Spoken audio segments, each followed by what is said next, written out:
Everyone, this is Monika दादी। कैसे हो आप सब? आई होप आप सब अच्छे होंगे। आज मेरा UIIC AO का एग्ज़ाम था जो 3:30 बजे वाली शिफ्ट थी, ठीक है।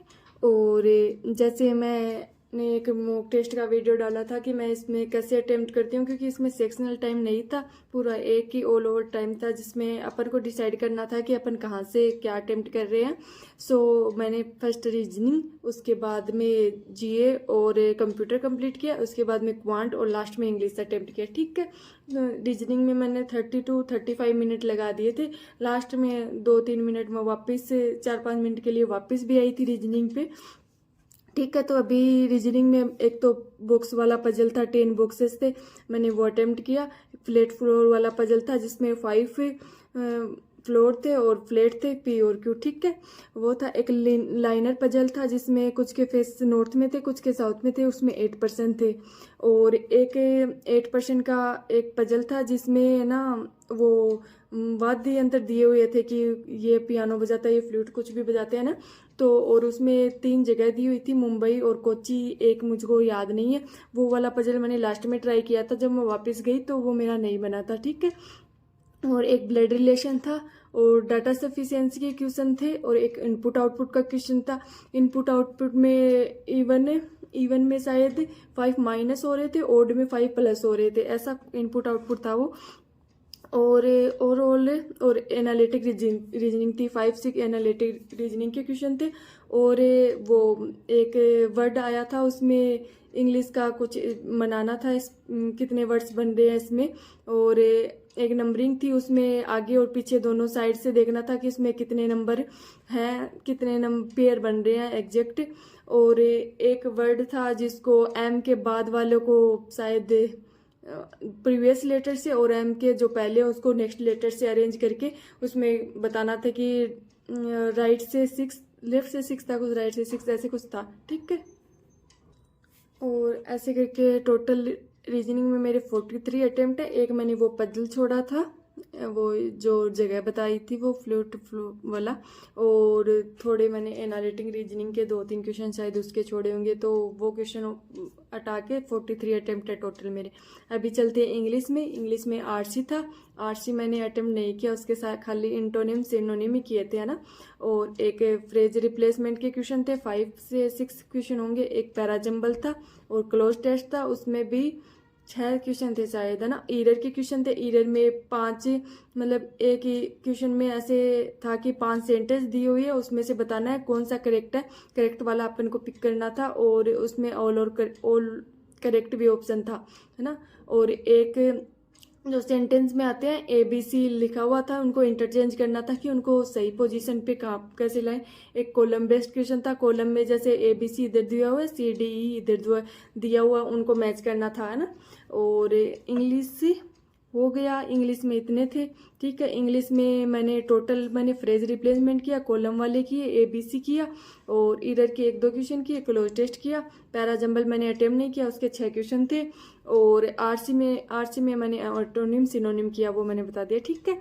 टोटल इंग्लिश में मैंने 21 ही अटेम्प्ट किए, क्योंकि मुझे बहुत मतलब IBPS PO का रिजल्ट दे के मुझे ऐसे हुआ कि यार इतने माइनस कैसे हो सकते हैं, तो मैंने उसी के अकॉर्डिंग अटेम्प्ट किया कि ज़्यादा माइनस ना जाए, नेगेटिव ना लगे, जो मुझे श्योरिटी हो रही है मैं वही टिक करूँ, ठीक है।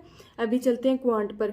क्वांट में DI थी, एक तो सर्कल बेस्ड DI थी जिसमें डाटा 600 दे रखा था, उसमें ABCD का मतलब देखते ही समझ में आ रहा था, कुछ ऐसा नहीं था डाटा में कि उसको ज़्यादा कोड करना पड़े या फिर कुछ भी, सीधा सीधा जैसे प्री में आता है ना, डाटा दिया हुआ, उसके परसेंटेज डिस्ट्रीब्यूशन दिया हुआ, कुछ वैसा ही था। और उसके क्वेश्चन थे ना, 2-3 क्वेश्चन तो इजी थे, और 2-3 क्वेश्चन ऐसे बहुत बड़े बड़े थे, उनको जैसे मेल फीमेल निकाल दिया, उसका मेल मतलब कंपेयर करा रहा था बहुत, है ना। तो 2-3 क्वेश्चन उसके बड़े थे। एक ग्राफ था लाइनर वाला, उसमें भी डाटा तो सीधा ही था कि 2015 और 16 का दिया हुआ था, ABCD कुछ का, तो उसमें उस पर बेस्ट क्वेश्चन थे, और उसमें भी ऐसे 2-3 क्वेश्चन ज़्यादा ही मतलब कैलकुलेशन वाले थे। और सिंप्लीफिकेशन आया था, अप्रोक्सीमेशन आया था, सॉरी, है ना। तो उसके भी क्वेश्चन हो सकते हैं यार 5-6, अभी प्रॉपर याद नहीं है उसके कितने क्वेश्चन थे। और सीरीज थी 5, और परिणाम वाले क्वेश्चन होता है ना, Q1 Q2, उनमें कंपैरिजन करना होता है, वो वाले क्वेश्चन थे।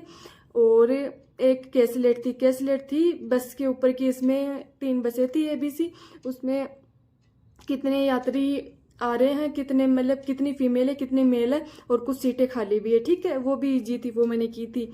दोनों DI की थी मैंने, और वो एक कैसलेट की थी, और कुछ मैंने वो किए थे, अर्थमेटिक के क्वेश्चन किए थे, सीरीज की थी, और बस सिंप्लीफिकेशन हो गया।